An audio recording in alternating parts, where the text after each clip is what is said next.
নির্বাচনের আগে চূড়ান্ত ভোটার তালিকা প্রকাশের তারিখ জানালো ইসি। আসন্ন ত্রয়োদশ জাতীয় সংসদ নির্বাচন উপলক্ষে চূড়ান্ত ভোটার তালিকা প্রকাশের তারিখ জানিয়েছে নির্বাচন কমিশন। আগামী 18 নভেম্বর হালনাগাদকৃত চূড়ান্ত ভোটার তালিকা প্রকাশ করা হবে বলে জানিয়েছে সাংবাদিক প্রতিষ্ঠানটি। সোমবার ইসি সচিবালয়ের পরিচালক মোহাম্মদ রুহুল আমিন মল্লিক স্বাক্ষরিত হালনাগাদকৃত খসড়া ভোটার তালিকা প্রকাশ সংক্রান্ত এক বিজ্ঞপ্তিতে এ তথ্য জানানো হয়।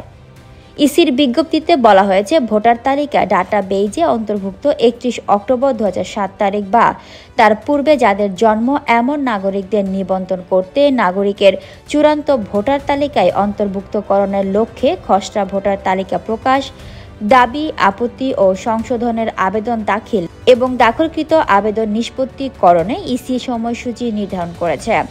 হালনাগাদকৃত খসড়া ভোটার তালিকার পিডিএফ প্রস্তুত ও মাঠ পর্যায়ে সংশ্লিষ্ট রেজিস্ট্রেশন অফিসারের সিএমএস পোর্টালে লিঙ্ক প্রেরণে শেষ তারিখ 25 অক্টোবর। হালনাগাদকৃত খসড়া ভোটার তালিকা মুদ্রণ করে প্রকাশ করা হবে 1 নভেম্বর। আর দাবি, আপত্তি ও সংশোধনের জন্য আবেদন দাখিলের শেষ সময় 16 নভেম্বর। সংশোধনকারী কর্তৃপক্ষ কর্তৃক দাবি, আপত্তি ও সংশোধনের জন্য দাখিলকৃত আবেদন নিষ্পত্তির শেষ সময় 17 নভেম্বর। হালনাগাদকৃত চূড়ান্ত ভোটার তালিকা প্রকাশ 18 নভেম্বর। এর আগে গত 31 আগস্ট 2025 সালের সম্পূরক চূড়ান্ত ভোটার তালিকা প্রকাশ করে ইসি। এতে দেখা যাচ্ছে 31 আগস্ট পর্যন্ত দেশের মোট ভোটার সংখ্যা দাঁড়িয়েছে 12,63,07,504 জনে। এর মধ্যে পুরুষ ভোটার 6,41,04,45 জন এবং নারী ভোটার 6,22,05,819 জন আর হিজড়া 1,230 জন।